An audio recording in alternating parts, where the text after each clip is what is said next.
Satnam, pessoal, boa noite. Tudo bom? Como vocês estão?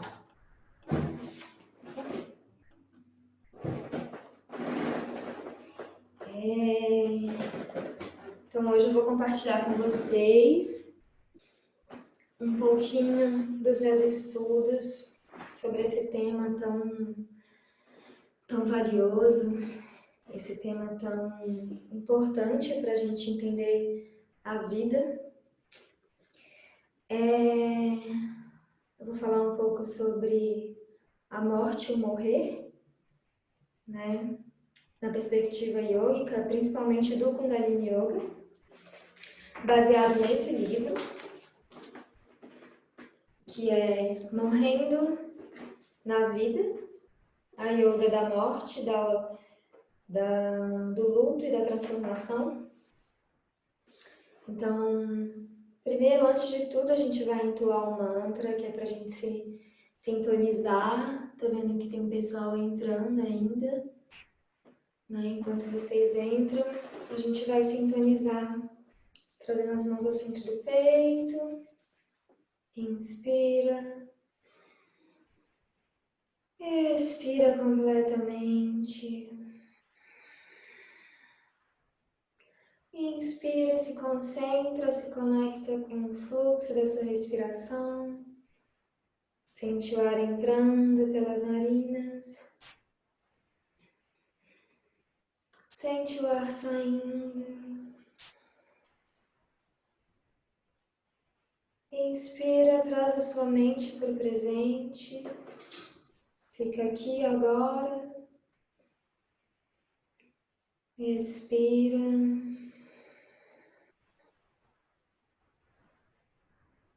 Inspira para entoar.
Inspira.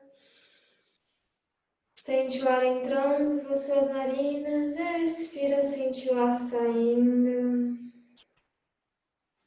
Mais uma vez, inspira completamente. Expira completamente. Bom, agora que a gente está presente, nós trouxemos nossa presença para a gente poder receber esses ensinamentos. Primeiro que a gente não vai conseguir abordar toda a imensidão que esse tema comporta, porque é muito vasto, é muito conhecimento, é muita coisa para a gente aprender nesse sentido, porque a vida e a morte são as polaridades básicas, né, da nossa existência. E o yoga ele é baseado justamente na gente conseguir encontrar esse lugar, essa neutralidade dentro das nossas polaridades, né? Então, essa é uma polaridade suprema. Então, é muita coisa para a gente entender sobre esse tema. Eu vou trazer só uma parte desse estudo. É um estudo que abarca todo o conhecimento de humanologia, que é uma contribuição valiosa que o Yogi Bhajan trouxe para a gente sobre trazendo, né, muitos conhecimentos do yoga, da psicologia, da filosofia, para a gente entender questões profundas sobre a nossa existência. E esse conhecimento ele é abordado nos ciclos e estilos de vida, que é todo um aporte para o nosso desenvolvimento enquanto ser, nosso ser, né?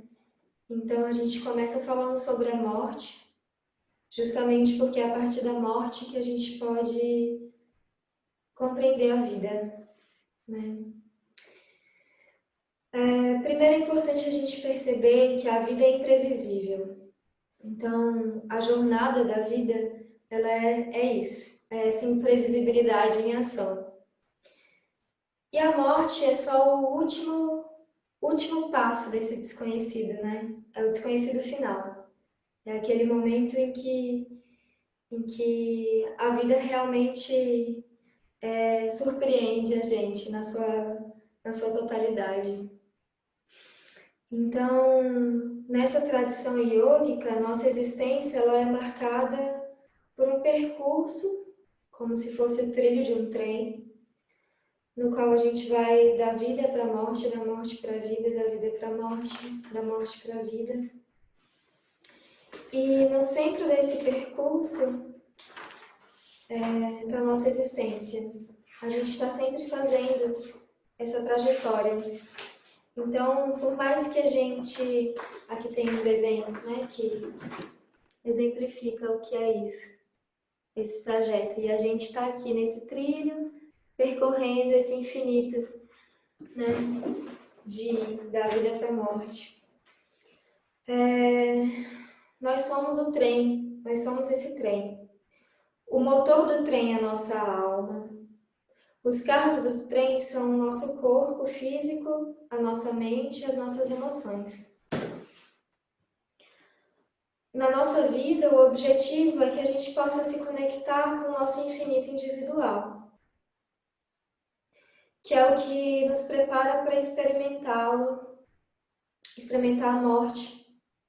Então, a gente tem a vida inteira para acessar esse infinito individual e nos preparar para essa experiência final do infinito, que é quando a gente se dissolve, nossa finitude se dissolve, nosso corpo físico, nosso ego, nossa mente se dissolvem e a gente se liberta em direção ao infinito. A gente tem a vida inteira para aprender a fazer percorrer esse trajeto. Para isso, a gente precisa desenvolver a nossa habilidade de perceber o divino. E aonde está esse divino? Né? Em algumas tradições religiosas, o divino é entendido como um Deus patriarcal que fica lá fora julgando tudo que a gente faz, todas as nossas ações, e que a gente encontra no momento da morte, né? O juiz final. Mas dentro da tradição iógica, esse divino ele está dentro da gente, né? Então a gente tem a vida inteira para voltar para dentro. E a gente só consegue se preencher e sentir essa plenitude quando a gente consegue fazer esse movimento. Às vezes a gente está fazendo esse movimento numa tentativa falsa com coisas externas, com pessoas, com nossa saúde, com a nossa carreira, com objetos, enfim, com posses. A gente se distrai tentando encontrar essa sensação de plenitude desse divino com coisas que estão fora da gente. E o estranho disso é que quando o nosso foco está tão externo, quando a gente tira esses elementos, quando a gente perde uma casa, quando a gente perde uma pessoa, quando a gente perde a carreira, a gente não tem o que sustentar. Aquele núcleo não se sustenta. E não se sustenta justamente por isso, porque a busca ela estava acontecendo em algo que não se sustenta, não tem uma cola. O que permite a gente fazer essa colinha é justamente a nossa alma, esse encontro com a nossa alma. Quando a gente faz esse encontro com a nossa alma, a gente perde as coisas que estão fora, ou as pessoas, ou as carreiras, ou enfim, que for que a gente esteja se apegando fora da gente para sentir essa sensação de plenitude. Quando a gente tem essa conexão com a nossa alma, ela promove uma unificação. Então, no lugar da gente sentir aquele vazio, a gente sente a unificação. Se a gente não tem isso, a gente se perde no vazio. Mas se a gente tem essa conexão com a alma, a dor vai continuar existindo. A gente vai continuar vivendo o luto, né? Uma pessoa muito próxima, muito importante de você morre, mesmo que você sinta essa conexão profunda com a sua alma, você vai experimentar a dor e o luto, enfim. Mas você vai ter no que se agarrar depois. Então a alma vai fazer essa colinha, né? Então a nossa existência, ela pode ser baseada nessa imortalidade da alma. Essa é uma experiência, isso é a diferença entre você viver essa trajetória da vida como uma experiência finita ou como uma experiência infinita. A alma, ela sempre vai estar dentro da gente, sempre vai estar com a gente, independente do que sai da nossa vida, do que se dissolve, das mudanças e das transformações que geralmente causam um estresse muito grande para a gente. E a alma, ela possui uma expressão única pelo nosso coração. A gente é capaz de sentir essa conexão quando a gente experimenta a compaixão, quando a gente experimenta a gentileza, quando a gente experimenta o perdão, ou a nossa capacidade de serviço. Algumas linguagens conectam, a gente sempre fala assim, a música é a linguagem da alma, e isso é uma verdade. A arte conecta a gente com essa experiência. A dança, enfim, os trabalhos de cura conectam a gente com essa experiência da nossa infinitude. Quando a gente cria essa certeza de que nós somos o divino, significa que esse infinito, essa potência inteira do infinito, ela vibra conosco. Então, a partir dessa explicação inicial, a gente pode aprofundar mais e perceber a relação entre karma, dharma e reencarnação. Primeiro, que existe uma palavra-chave que ajuda a gente a compreender melhor o que é a lei do karma, que é a autorresponsabilidade. A autorresponsabilidade, ela é o que permite com que a gente esteja consciente do que a gente fala, do que a gente faz, do que a gente pensa, né? Sem julgamento, só consciente de todas essas impressões que a gente gera no mundo e que a gente alimenta na gente. Então, a filosofia yógica sobre a vida e sobre a morte, ela permite que a gente explore essa polaridade, não vou dizer dualidade, porque são coisas que se complementam de certa forma, entre karma e o dharma. O karma, ele conecta a gente com a fatalidade, né? Em inglês ele traduz fate and destiny. O fate seria o karma e o dharma seria o destiny, né? O karma é a fatalidade e o dharma é o destino. Então, o karma, que é a fatalidade, ele está relacionado com todas as nossas ações ou os nossos pensamentos. E quando a gente se conecta com uma consequência ou uma reação. Karma é isso, é consequência ou reação de algo que se iniciou.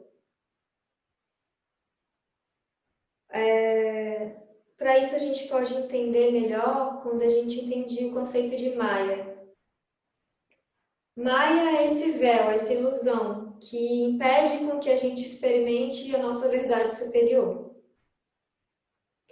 Então, as nossas identidades externas, que eu comecei falando para vocês, que a gente se apega a elas, né? Quando a gente não tem um apego profundo sobre a nossa alma, a gente acaba se apegando às pessoas, às coisas, a identidades, né?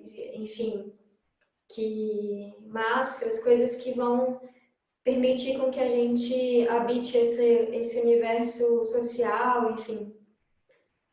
Tudo isso está na esfera de Maia. Isso desconecta a gente da verdade. A gente não consegue ver a verdade porque a gente está preso nisso, nesse véu. É como se fosse emaranhado, umas teias de aranhas assim que a gente fica a vida inteira tentando tirar para a gente poder ver as coisas como elas realmente são.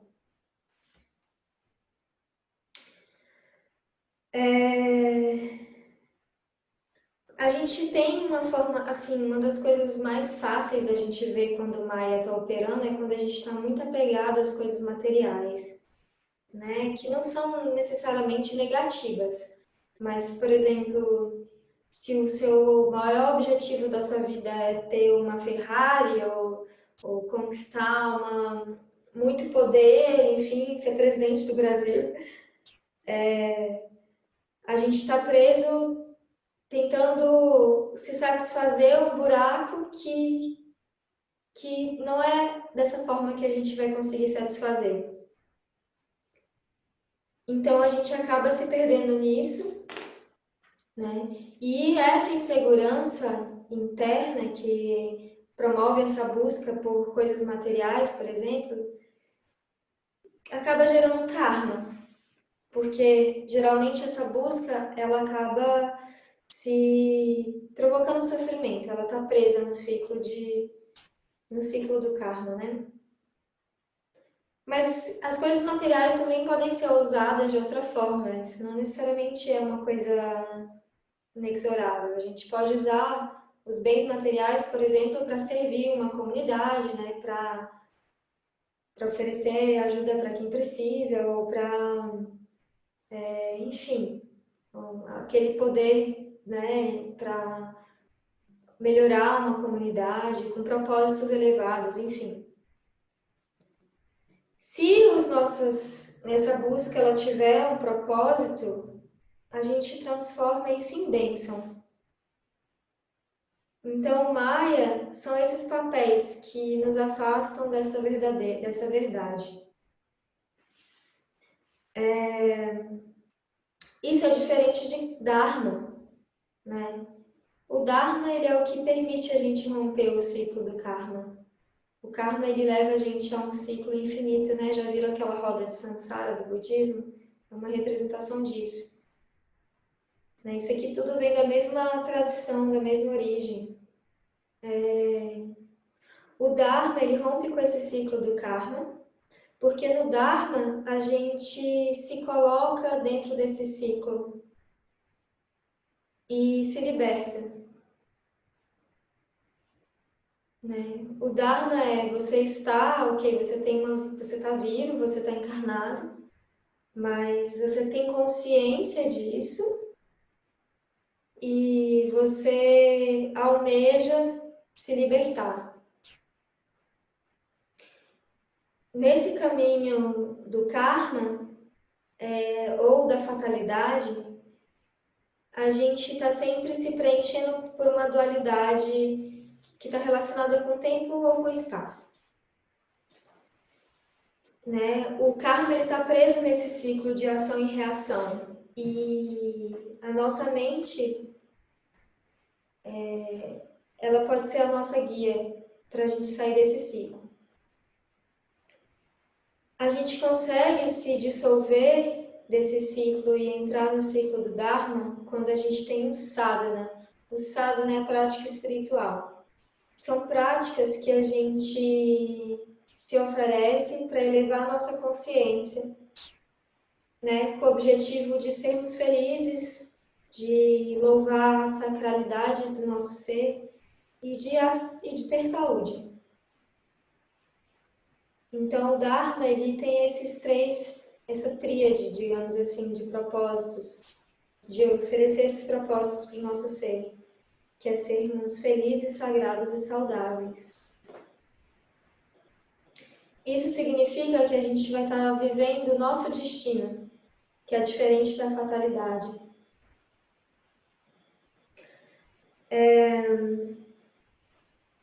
A gente vive no Dharma quando a nossa mente ela passa a ser controlada pela consciência superior. E a gente vive no Karma quando a nossa mente está sendo controlada pelo nosso ego. Se a nossa mente é controlada pela nossa consciência superior, a gente se permite viver de forma dármica. E quando a gente vive de forma dármica, a gente necessariamente expande. E expande para os nossos familiares. Viver de forma dármica liberta não só você dessa roda, né, de reencarnações, mas liberta 7 gerações na frente e 7 gerações atrás. Os nossos familiares também se aproximam dessas virtudes. Então, buscar o Dharma como uma aspiração deve incluir alguns elementos, né? Tem 4. Primeiro, viver o nosso destino. Depois, deixar um legado para as próximas gerações. Depois, finalizar os karmas do passado. E depois, conquistar essa liberação, para não precisar voltar para essa roda. E a reencarnação? A reencarnação acontece quando cada alma que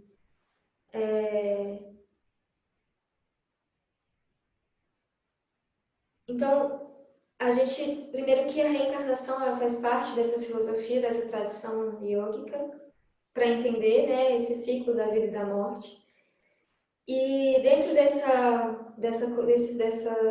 tradição, eles entendem que a gente entende que a alma ela se hospeda de muitas formas. Então, antes de se hospedar na forma humana, ela passou por muitas outras formas de vida. E que a gente vai estar sempre nesse ciclo, né? Até a gente atingir essa liberação, essa libertação. Então, a gente recebe, em cada vida, em cada encarnação, a gente recebe uma quantidade específica de respirações para que a gente possa completar as lições da nossa alma. Então, cada alminha, né, na hora de encarnar, recebe, olha, você vai respirar 100 vezes, vai respirar 300, enfim, assim por diante. E essa vai ser a quantidade de... o tempo não vai ser contado, a nossa vida não vai ser contada em tempo, mas vai ser contada em respirações. Então, a nossa vida é um processo kármico contínuo, para que para que então a morte não seja o final. Quando a gente entende o ciclo de reencarnação, a gente consegue entender a vida como mais uma expressão desse ciclo, mais uma fase desse ciclo, né? A morte, portanto, é como se fosse um portal, né, que você atravessa. Não é exatamente as coisas não terminam ali. A não ser que você atinja a liberação, a libertação, e aí você não precisa realmente reencarnar, né? Então, existem alguns tipos de morte, né? Primeiro, a morte de uma criança. A morte de uma criança sempre é vivida com muito pesar, com muito sofrimento, porque a criança representa para a gente essa pulsão de vida, né? Ela representa um projeto, ela representa uma aspiração, né? Então, ela representa alegria, ela representa muita coisa para a sociedade, enfim. Mas na tradição iógica, existe uma certa sabedoria de que para a criança, não para a comunidade, mas para a criança, é uma bênção ela desencarnar enquanto criança.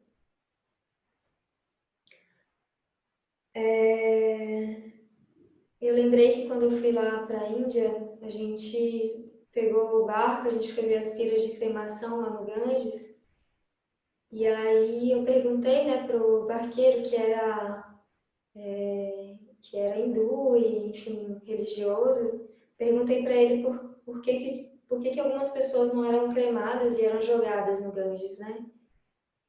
E aí ele me explicou que existe uma certa... Dentro da tradição deles, eles não podem cremar as crianças, as mulheres grávidas e as pessoas com vitiligo. Ele não soube me explicar muito bem, mas eu acho que está relacionado com isso, né? Que com esse aspecto de sacralidade da criança, enfim, dessa vida impulso, né? Então, os outros três tipos de morte, que seriam a morte acidental. A morte acidental, quando ela acontece, a alma fica confusa e aí ela não tem tempo para se preparar para partir. Então, a alma, ela não consegue fazer o processo, que é um processo que a gente entende como importante, de ir para os éteres superiores. E ela sai de um corpo físico e já reencarna, né? Ela acaba saindo quando a morte ela é muito brusca, ela acaba a alma saindo pelo ponto do umbigo e não pelo coronário, que seria digamos assim, o objetivo, né, máximo do yoga. E quando isso acontece, aquela alma ela reencarna imediatamente para poder continuar aquele processo que ela começou. A morte kármica, que a maior parte de nós vai experimentar, que significa que você morre sem concluir as nossas lições nessa vida. Então a gente acaba reencarnando, né? Enfim, reencarna em outros fetos. E a morte liberada, que é o terceiro tipo de morte, que é quando a gente termina todas as lições da nossa alma, então a gente não precisa mais voltar para esse corpo físico. A gente fica imerso no infinito. Imagina o tanto que essa experiência deve ser abençoada. É uma experiência que a gente tem um vislumbre dela nas práticas meditativas. Aquela experiência de você se conectar com o infinito, aquela sensação de bem-estar que a gente tem no final de uma prática meditativa, né, onde para, cessa aquele barulho mental e você consegue experimentar a Shunya, que é esse estado de silêncio. Nesse momento, é essa experiência de fusão no infinito. E a morte liberada é isso. É quando a gente experimenta essa fusão no infinito de forma absoluta. E a gente pode experimentar isso durante a vida. A gente não precisa morrer para experimentar isso. Isso se chama Jiva Mukti, que significa liberação em vida, Jiva Mukti. Para a gente experimentar o Jiva Mukti, a gente precisa desenvolver a nossa consciência. Desenvolver a consciência na vida. O momento da nossa morte vai ser um espelho de como foi a nossa vida. Inclusive, a morte ela chega para a gente 5 vezes, ela bate na nossa porta 5 vezes, que são as vezes que a gente precisa para se preparar para experimentar esse momento efetivamente.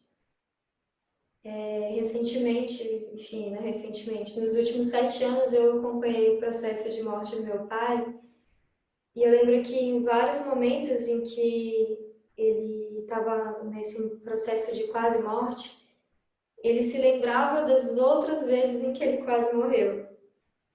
E ele acessava essa experiência e às vezes ele não conseguia diferenciar qual era a experiência que ele estava vivendo. Se era a experiência de quando ele estava no mar e as ondas bateram, jogaram ele na pedra e ele experimentou a quase morte, ou aquela experiência que ele estava tendo naquele momento. Então todos nós recebemos esses avisos que são meio que chacoalhadas para a gente poder se ligar de que a gente está vivo e ter uma chance de viver a experiência da vida com essa sabedoria de que a morte ela é um fato, né? Então, só que para que a morte possa realmente acontecer, a gente precisa, duas coisas precisam acontecer. Precisa haver uma sincronicidade entre o tempo e o espaço. Eu lembro que um amigo meu que estuda astrologia védica, ele me falou uma coisa que eu fiquei bem surpreendida. Que ele falou que lá na Índia existem sábios que eles organizaram um templo com todos os mapas natais de todos os seres humanos que já encarnaram e que vão encarnar no futuro. É como se fosse uma biblioteca de todos os mapas natais. E aí parece que você chega lá e você pode pedir o seu mapa natal. E lá está registrado, né? O momento em que você vai nascer, está destinado a nascer, e o momento em que você está destinado a morrer. Então, essa conjunção entre fatores tempo e espaço é necessário para a gente poder efetivamente morrer, né? Então, esse é mais um motivo pelo qual não adianta a gente ter medo da morte, porque quando for para ela acontecer, ela vai acontecer, independente da gente ansiar por esse momento. Então, a gente nasce e a gente morre dentro de uma latitude e uma longitude específica. Isso, a gente não tem controle sobre isso. Eu não falei também sobre o outro tipo de morte, que é o suicídio, né? No suicídio, o processo daquela alma ele é interrompido, então a alma ela acaba não conseguindo se elevar aos éteres superiores também. Então, é importante a gente entender que a morte é inevitável, né? Nós não sabemos quando a gente vai morrer, mas a gente sabe que a gente vai morrer. E já que a gente vai morrer, a gente precisa estar preparado para isso. E como a gente se prepara? Em Jiva Mukti, que é esse processo de liberação na vida. Então, é para isso que serve o Dharma, para que a gente possa se permitir experimentar essa liberação em vida. Jiva, como eu falei, significa vida e Mukti significa liberação.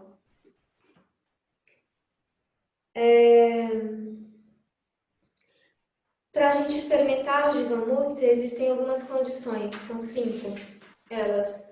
Primeiro, a gente precisa ter uma experiência de sabedoria, de liberdade do divino, para a gente se realizar, ainda em vida. O que mais separa a gente do divino é a nossa mente, o que é até um paradoxo, porque ela existe para nos conectar com o divino. É para isso que a gente tem a mente, para a gente poder experimentar o divino. O nosso sofrimento, ele advém da gente ignorar, da nossa ignorância. O sofrimento advém da nossa ignorância, porque a gente ignora a nossa verdadeira natureza. A gente sofre porque a gente esqueceu da nossa natureza amorosa, porque a nossa natureza ela é a própria expressão criativa da existência. Estar consciente significa a gente poder lembrar dessa fonte infinita do divino. Então, imagina, se a gente tem realmente uma consciência sobre essa fonte infinita do divino, a gente consegue viver de um outro lugar. Porque imagina, todo o esforço da natureza em fazer cada ser que existe nela. Né? O tanto que cada ser é sagrado e o tanto que isso é intenso, se você realmente para pensar. Né? Tudo com perfeição, tudo com uma sabedoria enfim, muito cósmica. Né? Então, o segundo elemento para a gente viver em Jivamukti é a gente ter a consciência de que a gente sustentar esse lugar de consciência, porque isso é o que vai nos acompanhar durante e além da nossa morte. Então, estar nesse estado de presença e de consciência permite com que a gente atravesse a morte e além da morte. O nosso estado durante a vida vai ser acompanhado na nossa morte.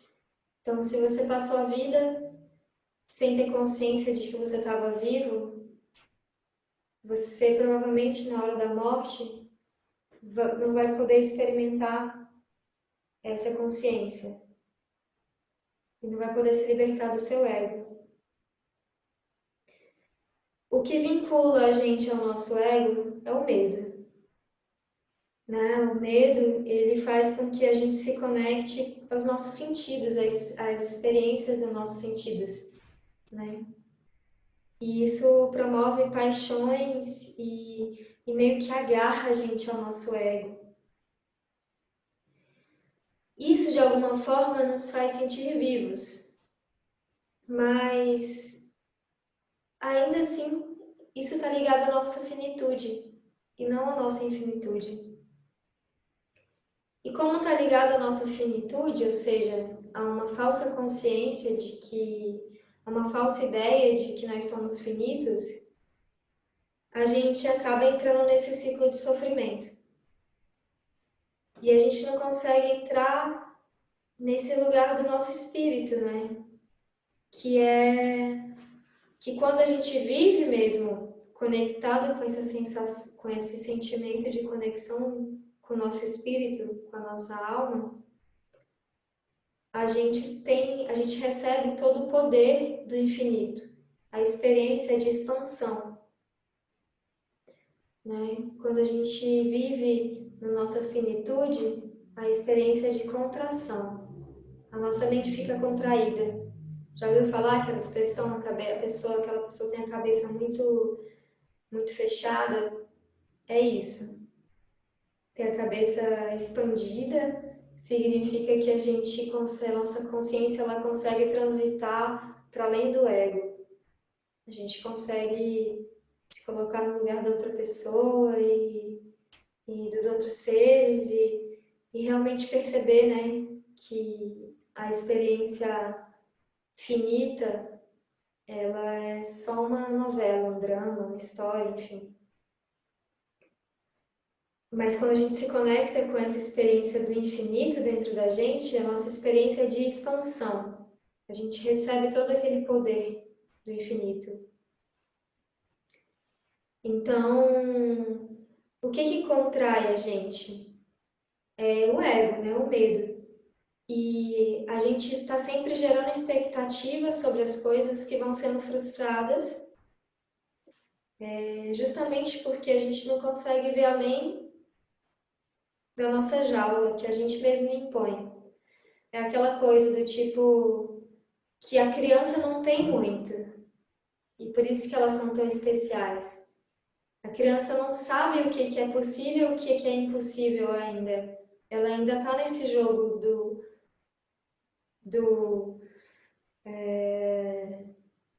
de conhecer, né, essa experiência. E aí, quando o adulto fala para ela que uma coisa é impossível, ela faz aquela mente dela contrair. E é uma tendência até, assim, um pouco comum a gente ir envelhecendo e contraindo cada vez mais, porque a gente vai se aliando mais às nossas experiências traumáticas, aos nossos medos, e a gente vai perdendo um pouco essa experiência da criança, né, em que tudo é possível. Esse sentimento de expansão e de onde tudo é possível é uma forma destemida de ver a vida, né?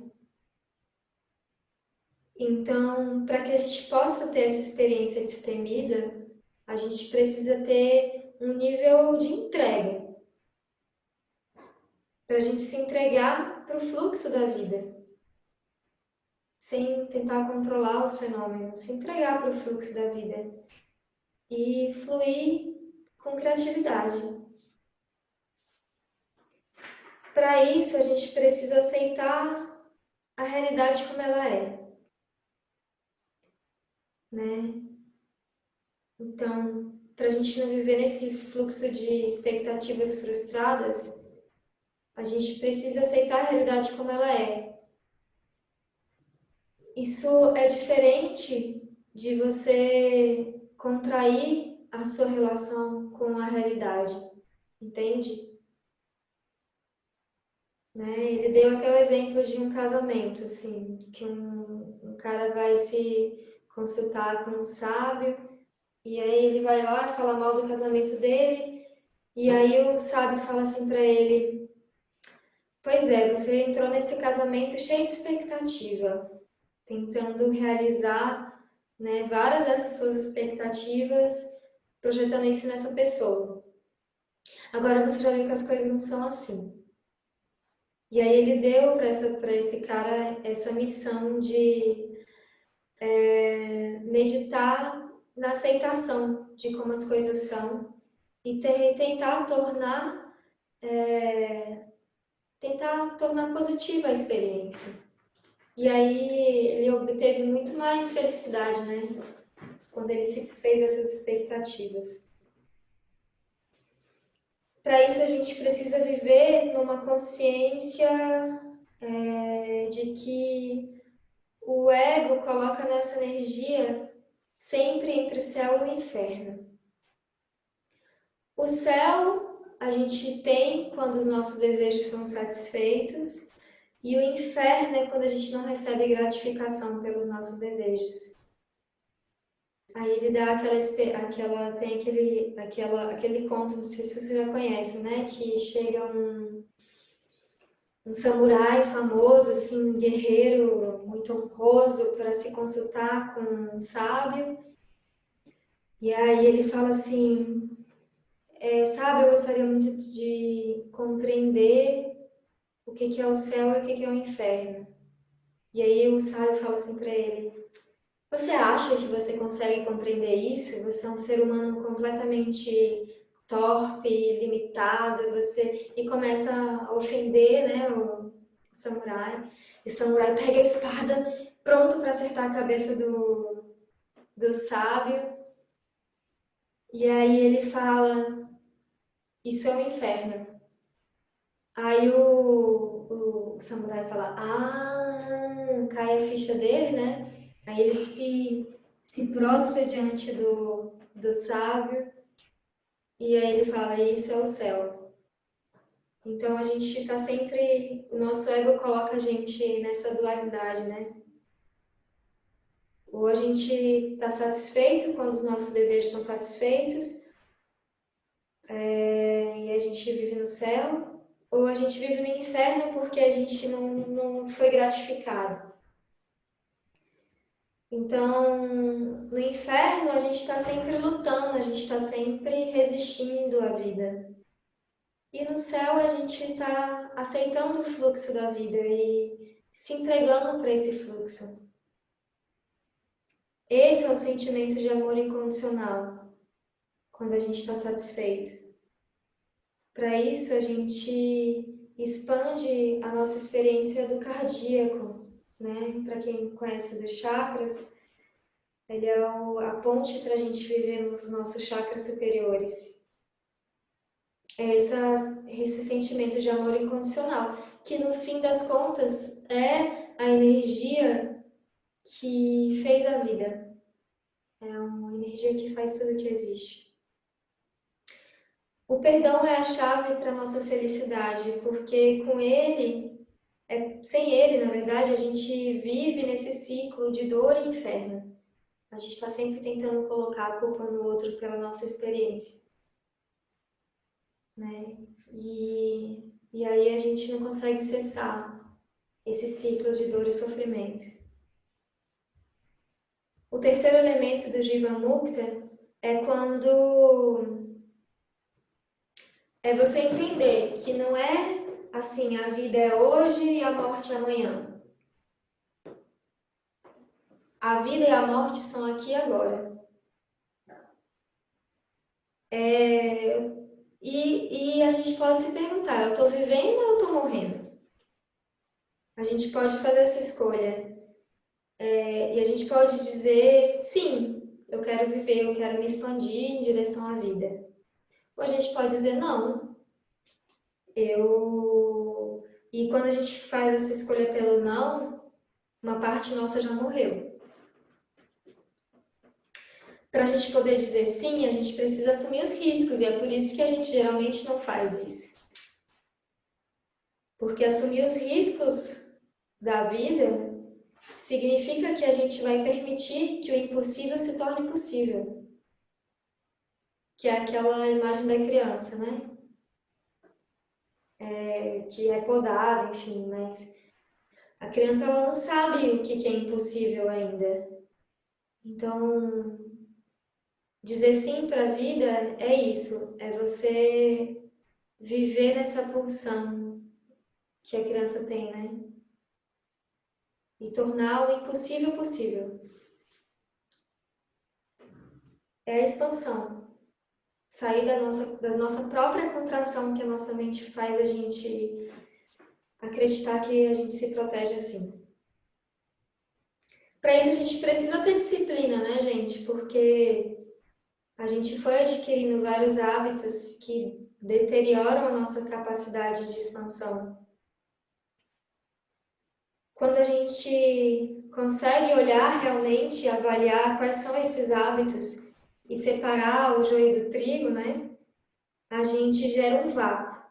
Porque quando a gente tira os hábitos que não são coerentes com essa expansão da nossa vida, a gente gera esse vácuo, a gente abre um espaço.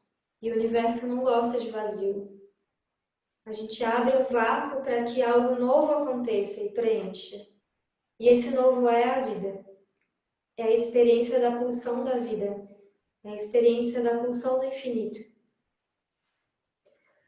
Então, o sadhana oferece isso para a gente. O sadhana nesse sentido de você ter uma experiência de limpeza da sua mente, de hábitos que te ofereçam uma rotina para você poder realmente ter essa capacidade de discernimento.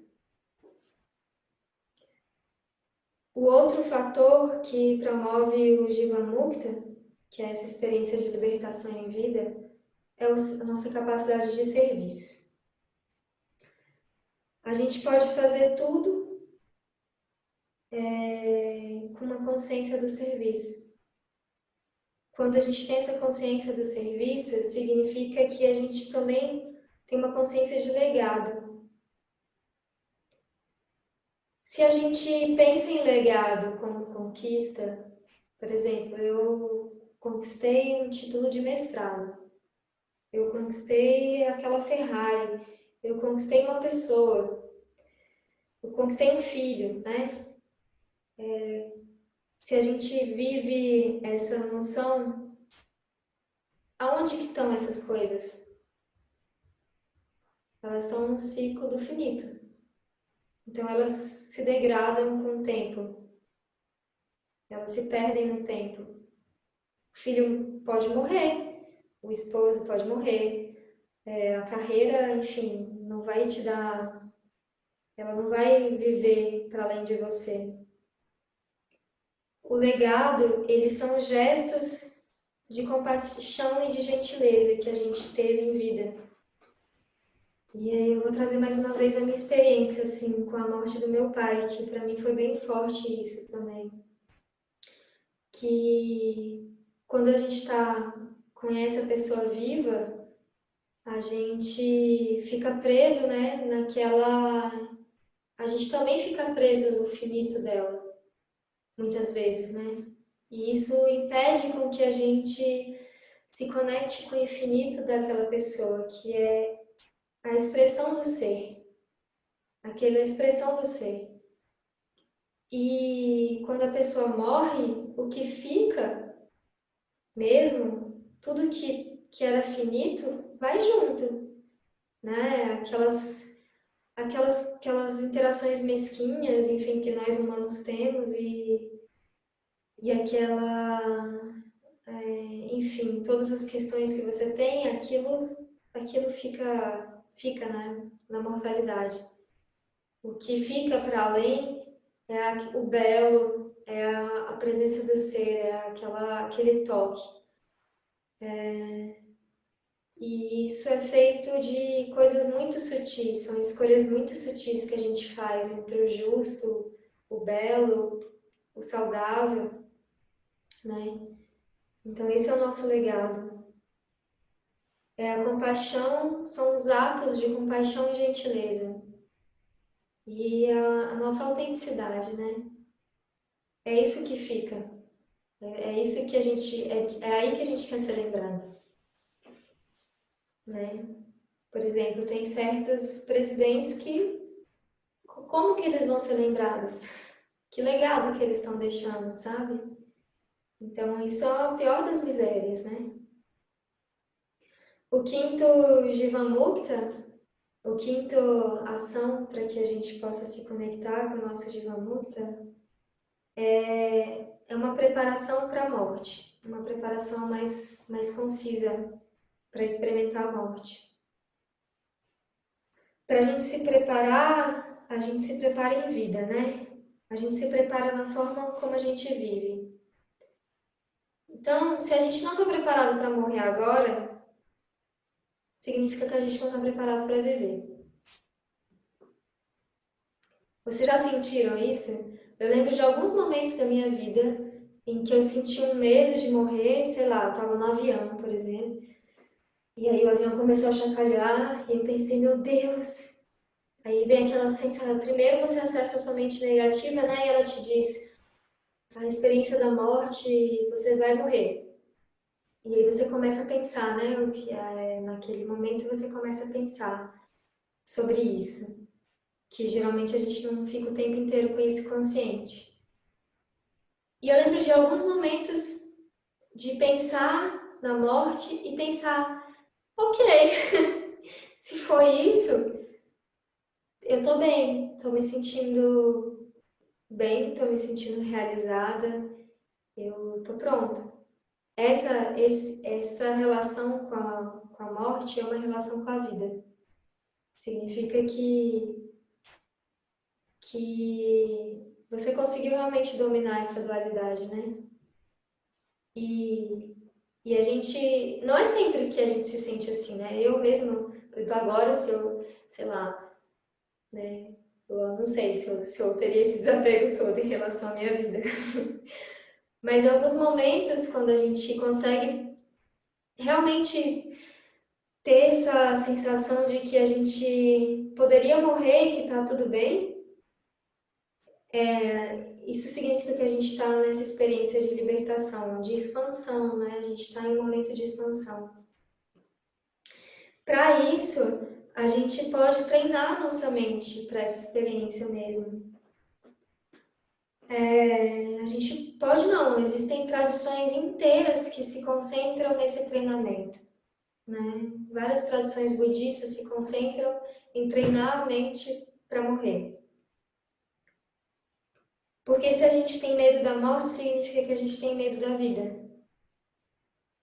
Então, existem, em algumas tradições, meditações, na nossa tradição, no Kundalini Yoga, tem Brahma Sutras, que são meditações para treinar a gente para experimentar, para não ter medo da morte, para ter essa capacidade de se conectar com a nossa infinitude. Um dos Pranasutras é o Kirtan Sohila, procurem no YouTube, né? Kirtan Sohila, é um Shabad, ele ajuda a gente a se conectar com a nossa infinitude. Quando uma pessoa morre, de fato, é muito importante a gente se conectar com a infinitude dela. E para isso existe o mantra que é o Akar. Então a gente entoa o Akar por 17 dias depois que a pessoa desencarna, tanto para ajudar no processo das pessoas que estão encarnadas. Para mim, meu pai morreu tem 2 meses, é muito recente. E ter usado usado essa tradição para me apoiar nesse processo foi fundamental, porque a gente vive um momento em que existe uma certa crise da religiosidade e a gente acaba não tendo rituais que ajudem a gente a processar o luto, né? E os rituais são fundamentais para a gente poder fazer a passagem da pessoa, né? Fazer o processo de sair da vida para a morte e aceitar, e entrar nesse espaço de aceitação, né? E eu acompanhei meu pai morrendo, né? Acompanhei os 7 anos de câncer que ele teve e acompanhei durante uma semana a falência dos órgãos dele, assim. E aí a pessoa, quando começa a entrar nesse momento de morte, alguns médicos, eles sabem, tem 1 minuto só, tá, gente? Eles sabem falar pra gente que a pessoa está entrando no processo de morte porque a respiração começa a mudar. Quando a respiração começa a mudar, a gente pode usar os mantras para apoiar aquela pessoa a lembrar da imortalidade dela. E aí, um dos mantras que eu usei foi o Kirtan Sohila, que eu deixei tocando assim no hospital, né, para ele durante todos os dias enquanto ele morria. E depois que ele morreu, efetivamente, eu coloquei o Adyalé, que foi um Shabbat também, e a gente entoou o Akar durante os 17 dias. Para a cremação também existe um mantra específico para a cremação, que eu acabei não... Naquela hora a gente não lembra, né? Mas existe, tem nesse livro. Depois, quem quiser saber mais, pode me mandar mensagem que eu passo esses detalhes, assim, do ritual, né? Eu fiquei até com vontade de fazer outra live só sobre isso. Bom, gente, acabou meu tempo. Obrigada por todo mundo que assistiu. Espero que vocês tenham gostado. Foi isso. Foi bom compartilhar com vocês um pouco dos meus estudos. Tá bom? Satnam, gratidão, gratidão. Beijo, pessoal.